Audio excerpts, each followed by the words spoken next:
Properties were foreclosed on last year than in 2022. This is all according to brand new data that was released while you were sleeping overnight. So 12 News journalist Jade Cunningham, she's joining us live this morning with more on what those numbers are showing. Jade, what stood out to you? Hey, good morning. Yeah, so a lot stood out to us. I mean, this report had so much data in it. It had a lot of numbers, a lot of percentages. So we're going to break it down for you, kind of give you the Cliff Note version, if you will. So ATTOM is this company. They looked at data on foreclosures all across the nation. They looked at different states and counties, and they compiled all that data together and released the report at midnight. So these are new numbers for today. And again, these numbers are for last year. This was for their 2023 year-end report. And it found nationally that the number of foreclosure filings made in the United States was up from 2022.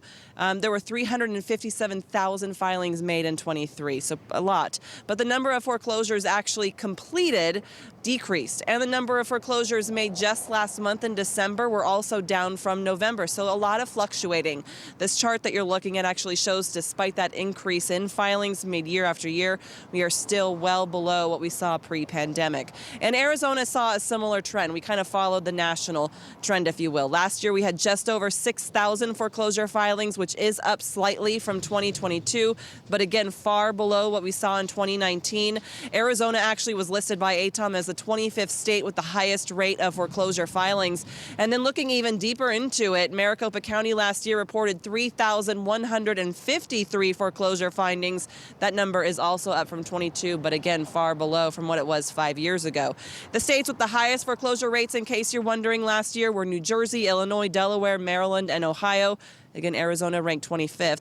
The CEO of ATTOM, Rob Barber, says the recent rise in foreclosure activity should not be cause for alarm because it's actually signaling, he says, the return to more traditional patterns. And he goes on to say, quote, our data suggests while foreclosure activity may fluctuate, it is unlikely to approach the highs seen in the last decade. Instead, we foresee a market that's more reflective of broader economic trends, with foreclosure filings becoming a more predictable aspect of the housing landscape. He then continues to say that this could also be the silver lining, and it could be that, this is kind of a good thing for investors and people who are wanting to invest in foreclosed properties, depending on where they are in the United States, what state they're in and what county they're in. It's pretty interesting. A lot of numbers, though, as you can see, but it is very important to know. So reporting live, Jade Cunningham, 12 News, today in AZ.